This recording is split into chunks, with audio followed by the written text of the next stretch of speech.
வணக்கங்க. நான் உங்க விக்ரம். நேத்து மிகப்பெரிய ஒரு ட்ராவல் ஆகி போச்சுங்க. அங்கிட்டும் இங்கிட்டும் ரொம்ப அலைச்சலாயிடுச்சு. ஸோ, அதனால என்ன பண்ணுறதுன்னு தெரியல. ஒரு சரி ஏதாவது ஒரு இயற்கையான ஒரு இடத்துக்கு போகலாம்னு சொல்லிட்டு, எங்கே போறதுன்னு யோசிச்சுக்கிட்டு இருந்தோம். சரி அதுக்கப்புறம் பைக்க டூ வீலர் எடுத்துட்டு, பெட்ரோல போட்டுக்கிட்டு சல்லுன்னு போனோம். பக்கத்தில போய் ஒரு இயற்கையான சூழ்நிலைய போய் பார்த்தோம். நீங்க பாருங்க, அந்த ஓரளவுக்கு டிஃப்ரெண்ட்டா இருந்துச்சு. மனிதர்கள் அதிகமா நடமாட்டம் இல்ல. அமைதியா இருந்துச்சு. ப்ளஸ் ஒரு கோயில், சாமி.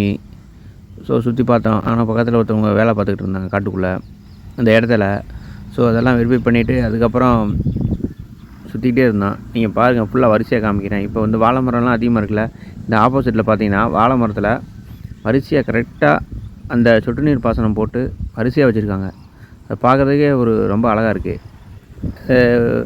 அடிக்கடி நம்ம போய் இந்த மாதிரி இடத்துக்குலாம் பார்த்தோம்னா ரொம்ப ஒரு மைண்டுக்கே டிஃப்ரெண்ட்டாக இருக்குது. ஸோ இப்போ தான் எல்லாத்தையும் அங்கே மண்ணு கிண்ணெல்லாம் உழுது போட்டிருக்காங்க. உழுது போட்டு மேய்ச்சிட்ருக்காங்க. அப்புறம் நானும் அப்படியே அந்த ஏரியா பக்கம் போயிட்டு பார்த்தோம். இளநியை எடுத்து சாப்பிட்லான்னு போனோம். சரி ஓகே, காட்டுக்காரர் இருந்தார், கேட்டேன். அவர் என்ன சொன்னார்னா, சார் இளநீ இன்னும் மேலேருந்து கீழே வரல, இளநீ ஒரு வாரம் ஆகும் வெட்டுறதுக்கு, அப்போ வாங்க அப்படின்னு சொன்னார். சரிங்க சார், சொன்னதே போதும் அப்படின்னு சொல்லிட்டு நாங்கள் ரிட்டர்ன் ஆகிட்டோம். ரொம்ப நன்றிங்க. இவ்வளோதாங்க.